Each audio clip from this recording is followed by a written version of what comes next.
Okay, 75% of a number is more than 40% of the number by how much? 304.5. Then 35% of the number is 1%, 35%. So we have to find here 100%. 100% of the number.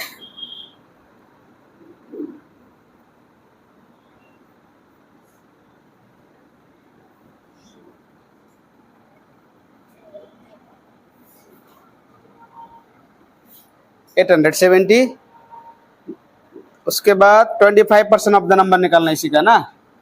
वैसे हम लोग direct यहाँ पर रख के भी कर सकता था, समझ में, डायरेक्ट 25% रख के भी हम लोग कर सकता था। यहाँ पर बोला है कोई नंबर है, इसको हम लोग एक्स मान के नहीं करेंगे। कोई नंबर है जिसका 75%, उसी नंबर का 45 नंबर से इतना ज़्यादा है 40% से, तो डायरेक्टली हम लोग कर सकते हैं। तो इसका 25% निकालने के लिए बोला है, तो निकालो।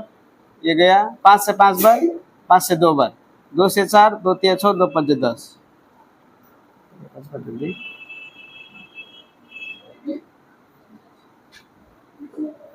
217.5 इसका आंसर होगा। समझ में आया या नहीं आया? आया? चलो चलो, तो ये क्वेश्चन है। अभी इसमें बोला गया है the product of two number is 5 and one of the number is 3/2। Product मतलब क्या होता है? प्रोडक्ट मतलब होता है multiply. The product of two number is 5। दो नंबर का प्रोडक्ट क्या बोला है? 5 बोला है। तो पहला नंबर कौन सा है? सपोज x है, तो दूसरा नंबर कौन सा है? 3/2 है। तो ये दोनों को जब हम लोगों ने प्रोडक्ट किया, इसका वैल्यू कितना आया? 5। यही तो बोला है product of two number. First number ये है, सेकंड नंबर ये, क्योंकि क्वेश्चन में यहाँ पर बोला है कि the product of two number is 5 and one of the number, दो में से एक नंबर तो 3/2 है। तो पहला नंबर को हम लोगों ने x माना, दूसरा को 3/2 माना। तो ये मल्टीप्लाई होगा। 3x इजिकल टू कितना होगा यहाँ पर? 10, x इजिकल टू 10/3 हुआ ये। अब उसके बाद क्या बोला है? Then the sum of the two number. Sum मतलब क्या होता है? सम मतलब होता है प्लस। तो सम ऑफ द टू नंबर, पहला नंबर कौन सा है? 10/3 है, और दूसरा नंबर कितना है? 3/2। तो लगाओ इसको, ये हुआ हम लोगों का 6। तो ये 20 होगा, यहाँ पर 9 होगा, तो 29/6। इसको मल्टीप्लाई डिवाइड करो,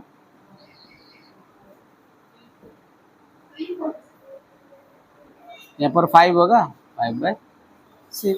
दिस इज आवर आंसर। समझ में आया राजकुमार भाई? चलो अब हम लोग बनाते हैं दूसरे सवाल को। A number is first decrease by 10%, उसके बाद बोला है एंड देन इंक्रीज बाय 10%। तो नंबर चलो हम लोग मानते कितना है? वो 100% है। फर्स्ट केस में क्या हुआ? फर्स्ट केस में हुआ 10% डिक्रीज। फिर सेकेंड केस में क्या हुआ? 10% इंक्रीज हुआ, ये बोला है।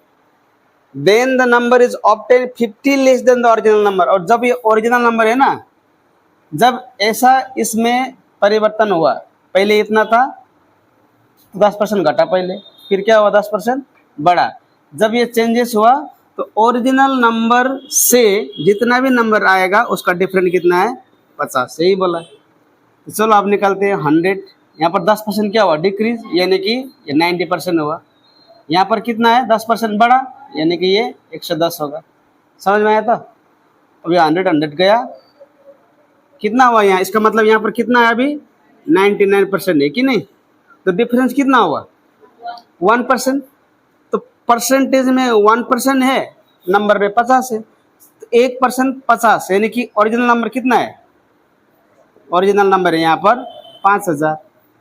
यही तो हम लोगों का आंसर है। समझ में है? समझ में नहीं आया तो पूछना। चलो अब दूसरा क्वेश्चन।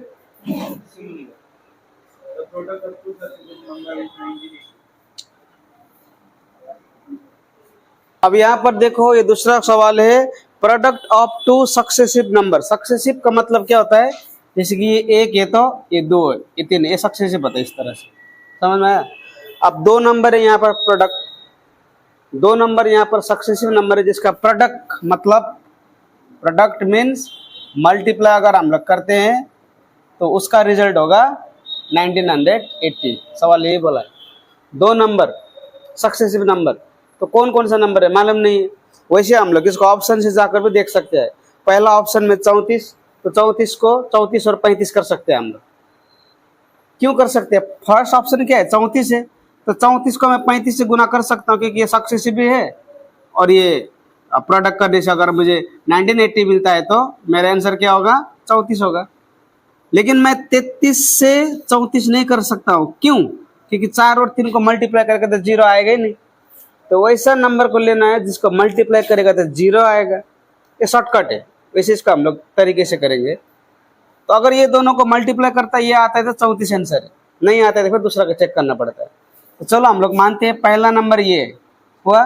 सेकेंड नंबर कौन सा है? सेकेंड नंबर है हमारा ये हुआ।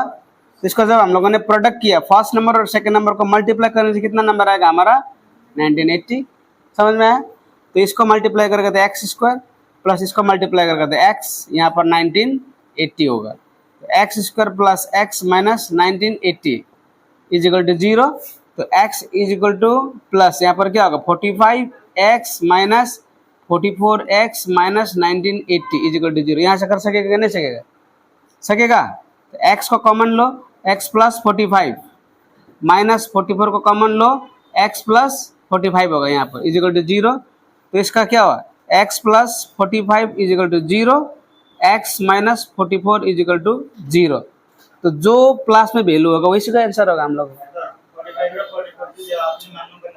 नहीं, इसको हम लोग दूसरा है ना, इसको हम लोग दूसरा 1980 का हम लोग इस तरह से चेक करना पड़ेगा। जैसे कि 5 से कितना बच जाएगा? 3 बार 4 रहा, 5 9 45, 5 से 30, इस तरह से मल्टीप्लाई करते करते जाना है। तो ये है numerator of rational number. Numerator of rational number is less than it's denominator. जब भी इस तरह का सवाल करते हैं तो सबसे पहले हम लोगों को ये न्यूमरेटर होता है क्या और डिनोमिनेटर होता है क्या, इसको समझना पड़ेगा। न्यूमरेटर मतलब होता है, इसको हिंदी में हम लोग बोलते हैं अंश, इसको बोलते हैं हम लोग हर। समझ में आया? Numerator of a rational number is less than it's denominator by 3। यानी कि डिनोमिनेटर अगर x है तो न्यूमरेटर कितना है? x माइनस 3 है, क्योंकि 3 कम है बोल के बोला यहीं पर। Numerator of a rational number is less than it's denominator by 3। तो डिनोमिनेटर का हम लोगों ने x माना, तो न्यूमरेटर तो ऑलरेडी 3 कम है बोल के बोला है। If the numerator becomes 3 times and the denominator is increase by 20। अब यहाँ पर बोला गया कि अगर न्यूमरेटर जो है ये 3 गुना हो जाता है और डिनोमिनेटर में 20 बढ़ाया जाता है, तो जो फ्रैक्शन है अभी वो बन के क्या बन जाता है? 1/8 बन जाता है। तो मुझे निकालना है ओरिजिनल नंबर। समझ में आया या समझ में नहीं आया? पहले देखो, डिनोमिनेटर और न्यूमरेटर होता है क्या, इसको समझो। ये अंश है, न्यूमरेटर डिनोमिनेटर से 3 कम है, तो हम लोगों ने डिनोमिनेटर को 3 माना, तो न्यूमरेटर पक्का 3 कम होगा। उसके बाद सेकंड कंडीशन ने बोला है कि न्यूमरेटर 3 गुना हो जाता है। न्यूमरेटर बन जाता है 3 गुना और डिनोमिनेटर में अगर 20 जोड़ दिया जाता है तो हम लोगों का रिजल्ट ये होगा। तो ओरिजिनल हम लोगों को नंबर निकालना है, तो निकालो। कितना होगा ये? 3x minus 9 by X plus 20 is equal to 1/8। अब क्रॉस मल्टीप्लाई करो, कितना आएगा? 24x minus 72x plus 20। इधर आएगा कितना होगा? 23x। इधर जाएगा कितना होगा? 92। कितना बार जाएगा इसको? 4 बार।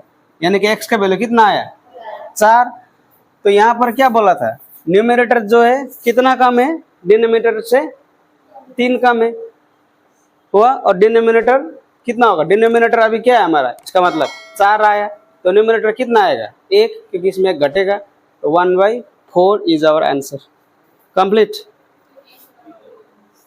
हाँ, डी लगा यहाँ पर, सेमी हो गया। दूसरा है, कुछ बना रहा है दूसरा है कि नहीं? चलो तो इसको मिटाते हैं। समझ में नहीं आया तो इसको,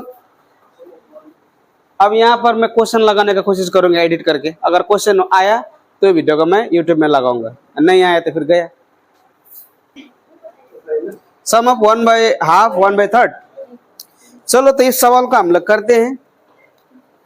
सम of 1/2, okay, sum of 1/2, 1/3 and 1/4।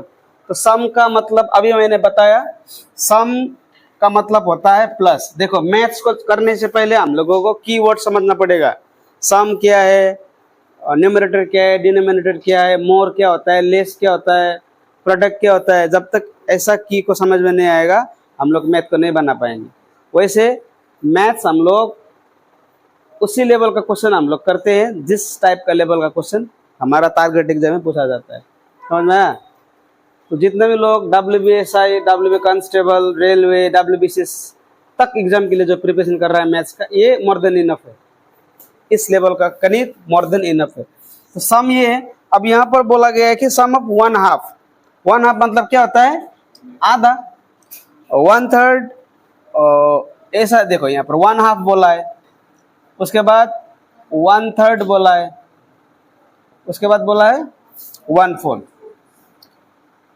1/4 का जो सम है ओरिजिनल नंबर से कितना ज्यादा है, ओरिजिनल नंबर, अब ओरिजिनल नंबर है यहाँ पर, ओरिजिनल नंबर से कितना ज्यादा है, 12 ज्यादा है, यही तो बोला है। तब ओरिजिनल नंबर हम लोगों को मालूम नहीं है कितना है, मालूम है नहीं है, तो ओरिजिनल नंबर का हम लोग मानते हैं x, तो इसका 1/2 कितना होगा, इस तरह से होगा। तो 1/2 यानी कि ऐसा होगा, क्योंकि x और 1 तो x होगा ना, प्लस इसी तरह ये x है 1/3 यानी कि 1/3, इसका वैल्यू क्या हुआ 1/3। उसी तरह 1/4 बोला है तो ऐसा होगा ना। तो एग्जाम में ये सब बिल्कुल नहीं करना है। I have just done it to make you understand, okay. x/4। अब ये बड़ा सा माइनस लगाओ, ये जितना जोड़ के आ रहा है ओरिजिनल नंबर से 12 ज्यादा, ओरिजिनल नंबर तो x माना है हम लोगों ने, इसका कितना आएगा वैल्यू, 6 आएगा x ना, ये 4x आया, ये 3x आया, ये x हुआ, ये 12 हुआ। 6 4 10, 10 3 13x/12 minus x is equal to 12 हुआ।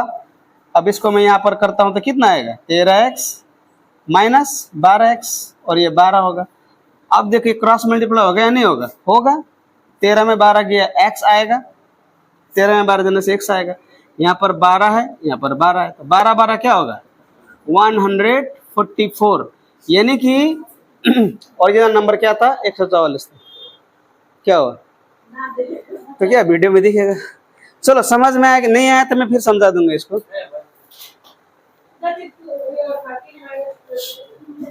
चलो ये इसका जो एलसीएम करके 12 था, इसको निकाला 13x/12 फिर माइनस x इजिकल टू 12। इसका एलसीएम किया तो 13 में 12 गया x आया, x/12 है तो क्रॉस मल्टीप्लाई किया 40 और ना। चलो